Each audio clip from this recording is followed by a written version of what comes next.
Hi, everybody. My name is Marc Lalonde. Welcome to the Movement is Medicine podcast. My guest this week is going to be Projets Autochtones du Québec Managed Alcohol Program House Coordinator, Marc Alsop. Marc's going to talk to us today about how he uses exercise, physical activity, punching bags, and kettlebells in his work with his clients. My guest this week is Marc Alsop, who is the coordinator for the Projets Autochtones du Québec. He works in downtown Montreal with Indigenous clients, and he uses a fair amount of exercise and sports to relate to his clients and help them get better in their mental health and in their physical health. So Marc, welcome to the podcast. Welcome. Glad to have you today. Oh, thank you for having me. Yes. It's a pretty exciting day. For those out in our audience, Marc and I go back a long way, and we've been friends for a long time. So this is a pretty exciting moment for me. Marc, tell me about some of the things that you do on a daily basis with your clients at the Projets Autochtones du Québec. Well, daily basis might be a bit of a stretch. Maybe we go more for a weekly basis or even a monthly basis. Sure. So let's discuss what you might do on a monthly basis, say, just in a given month with your clients. Well, I'll give you a little bit of context. So I'm the coordinator at the MAP House, which is the Managed Alcohol Program. So it's a house. We have the capacity for 8 residents. Right now we have 5. And on a daily basis, it's tending to the alcohol addictions of the residents. So there's a managed alcohol program, which all the residents will follow. And because we've taken them off the street and put them into a house setting, and we've basically taken away that purpose of always on the hunt for alcohol, always on the hunt for finding money to buy alcohol, always on the hunt to find a place to drink your alcohol or friends to drink with. So we've basically taken that purpose away from them. And now they're in this home, their alcohol needs are met, their security needs are met. And one of our main goals of the program is to help find purpose. Since we've taken this purpose, the street purpose of hunting for alcohol away from them, we need to replace it with something. And so one of the things that we try to replace it with is physical activity. So you've mentioned to me on occasion that you've lifted with some of your clients. You're an ex-college football player. You're a fairly strong guy. You're in good shape, always have been, playing hockey. Are you able to keep up with them? How does that go when you guys lift together? So one of our residents who is more into doing exercise than the others, I would say, actually used some of his money to buy a kettlebell. So he bought a 20-pound kettlebell. He also bought one of those like elastic exercise elastics. And so we'll lift. He'll do his exercise, and I have some knowledge in how to lift weights. So I try to say, oh well, maybe this way, I get a better range of motion going. But he seems kind of fixed in his own state of how he should be lifting. So I don't want to discourage him at all to maybe stop. So I say, okay, well, yeah, that's good. The way you're doing it is good, but and so I'll just try to demonstrate some techniques on proper lifting, and hopefully they will, or hopefully he will one day expand his knowledge into doing lifting weights in a different fashion than he is. But the fact that he's got a kettlebell in his hands he's lifting, that he's doing the exercises, he's doing some reps. For me, that's a win. And the fact that we can do it together and just kind of talk and hang out and not necessarily talk about exercises or technique, but just kind of chat and talk about life and whatnot. So yeah, that those types of activities and exercises provide other opportunities than just doing the physical exercise itself. So let's continue in that vein a little bit.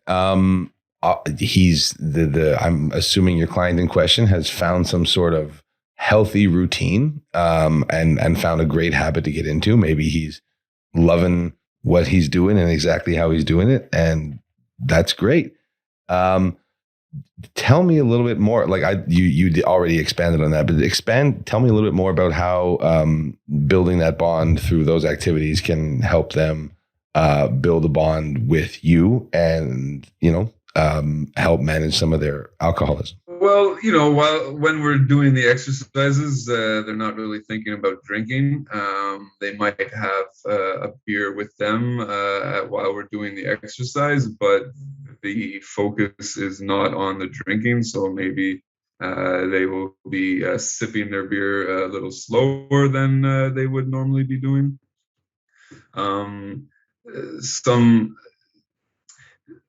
What I've noticed with this specific resident too is there is this need to do something, to be physically active in some respects.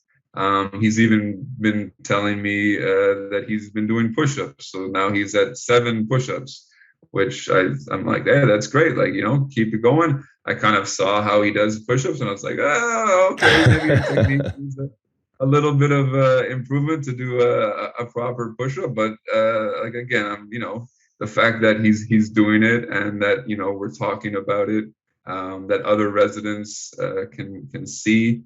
So we've also been able to acquire a bicycle for him, and so now he's biking around downtown. He loves biking everywhere, but he's often telling me that he'll be in his room and he's got to do something. He doesn't want to always be left alone with his thoughts, because often he gets into his head and then some negative behaviors might result from that. So doing this physical activity takes their mindset away from their problems. And replaces it with something positive. And so in terms of helping with their addiction, I think it's more an activity for them to be focused on other than drinking. The benefits from exercise obviously will help them physically, but as you were saying, the social connection that comes from doing an activity, like we also bought a punching bag. Nice. So the resident will, he'll, again, the technique or the form isn't all there, and the stamina obviously is not there. So I remember this one time when I was like, okay, I'm going to do 60 seconds of hardcore on the bag. Mm-hmm. And after about like 30 seconds, I was like, hey man, you got to encourage me because I'm dying here. Like, I'm getting so tired. You got to encourage me. Yeah. So there he is saying like, go Mark, you can do it. Yeah. And just, you know, like that experience in itself, just it creates a relationship. It creates a link. It creates a bond. And, you know, he's always asking me, hey, do you want to borrow my kettlebell? Or, hey, do you want to borrow this? And I'll always say yes. And maybe I'll just like, you know, lift a few while he's there. And I'm like, okay, now it's your turn. So yeah, that's pretty much how it impacts this resident. We have another resident who has very high blood pressure. And I overheard the doctor just the other day saying, "Hey, do you do any exercise?" And he's like, "No, I don't do exercise." But, and I don't know if you know this, but a statistic for homeless people is they'll usually walk about 15, on average, about 15 kilometers a day. I didn't know that. That's incredible. Yeah. So, wow. Right. And so we've taken people off the street, and we've now taken that 15 kilometers away from them, Right. because now they have a stable home. But what this one resident does, who says he doesn't do exercise, he'll often go out in the morning and he'll do his, I don't know, daily. I'm not entirely sure what he does to go out during the day, but he'll go to the bank, he'll go to the pharmacy, and it's all walking. So when he does say that he doesn't do exercise, I think he's thinking of the traditional, I don't know, in a gym or right. you know, in a class, in a group, but he is getting still some exercise. Well, historically, you and I have both been proponents of taking long walks, not only for exercise, but for mental health, because it feels good, and it feels good when you're done. Are there a fair number of your clients that take walks? Is it just him? How do they manage it? Do you ever go with them? How does that go? Well, we have some of our residents have reduced mobility, so of course that's always a difficulty in trying to get them to do walking or any kind of exercise. But with the other ones, yeah, absolutely, we encourage staff.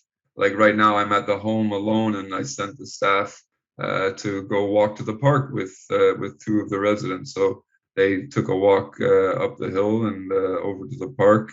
Getting out as much as we can. Our staff limitations will be an obstacle, because we always have to have somebody at the home, so there's not always that possibility of going out and doing that activity. Right. But like in the back deck is where we have the punching bag, the kettlebell, the elastics, and yeah. I think the going out and walking has become so ingrained in some of their lives and activities that that's just something that comes natural to them. They'll wake up in the morning, they'll eat, and then they'll just go out. And you know, I don't know exactly where they go or what they do, and they come home, and you know, I'm sure they've walked a significant amount. So yeah. That's awesome. That's awesome. And personally, what's your workout regimen like these days, other than getting back to hockey, I imagine, sometime soon? Well, I have my baseball league during the summer, so it's usually one sport one season and another sport another season. And right now, actually, I'm big into doing yoga. I found a yoga stretch that helps my back pain. So that's huge for me. The fact that and actually it was a stretch that I had known and I had done, and after doing it, I was like, oh, that didn't help. Like that doesn't really do anything. But the key was to do it often and every day. So yeah, so I'm doing that stretch, like, you know, maybe 10, 12 times a day, pretty much almost every day.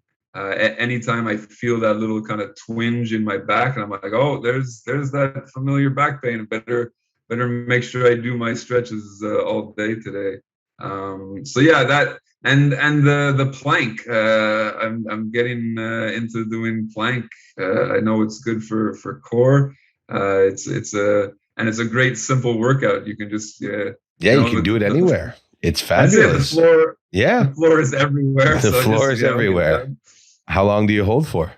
Oh, I don't even count. A few people have asked me that, and tell them I usually just take a deep breaths. I'll take 5 very long deep breaths. Right. And then I'll usually start feeling a little bit tired, and I'll be like, okay, that's good. Gotcha. Maybe I'll switch to the side or to the back, and yeah. So it's not so much about timing it. It's just about taking those breaths and focusing on how I'm feeling and what I'm feeling. That's fabulous. It's great for your lower back. I like to time mine because of course I do. But I also like to count sweat drips sometimes. If it's really hot and I'm raining sweat, I'll go 120 sweat drips. That won't necessarily be 2 minutes, but it's pretty close. So right. That's not disgusting in any way, I'm sure. No, a good sweat. Nothing wrong with a good sweat. So let's switch gears a little bit more here. Tell me about the punching bag and the back deck, and how some of those clients use that punching bag, and if they can use it to manage maybe anger issues that might pop up. That was the reason for getting the punching bag. And initially I had thought that, if somebody was being aggressive, we could kind of direct them to the punching bag and say, yeah, go be as aggressive as you want. It's not an issue. But right now it's more just the one guy who will only engage with the punching bag when somebody else does. Got it. So if a staff or if me, if we're like, okay, let's do this punching bag. Otherwise, it just kind of gets used sporadically as just something to kind of just hit or push with two hands,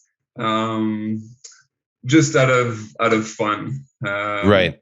So yeah, not so much a routine of, let's say, a boxing regiment. Right. But yeah, it's there, and it actually we have used it in when someone is being aggressive, saying, oh, okay, well, you want to be aggressive? Great. Go hit that punching bag. And we noticed that they're like, oh, okay, I don't want to hit the punching bag. So they just kind of calm down, and there's no real issues. So the punching bag is a deterrent. That's cool. Yes, strangely enough. Yeah. The aggressive people sometimes don't want to hit things. They just want to blow off this steam. Perception that, yeah, that's it. So, yeah. Everybody does, I think, sometimes. Yeah. Some more than most. Yeah. I don't know anybody. Yeah, and there's different ways to want to blow off steam. What we get mostly is verbal aggression. I see. So making sure our staff are well versed in defending yourself against verbal attacks and psychological attacks. Very important. That's awesome. This has been fabulous. Marc, thanks for coming on and doing this today with us. It's been a real eye-opener and really just a fantastic experience. I knew it would be, but I wasn't ready for that. That was awesome.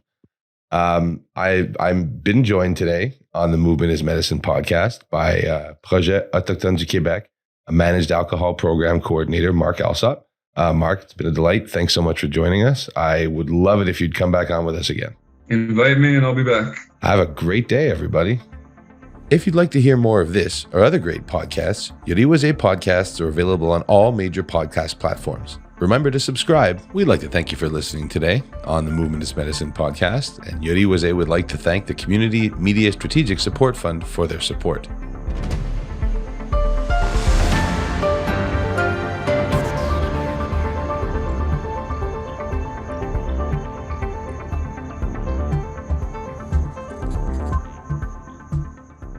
The views and opinions of the guests expressed in this podcast do not reflect those of Yoriwaze and its employees.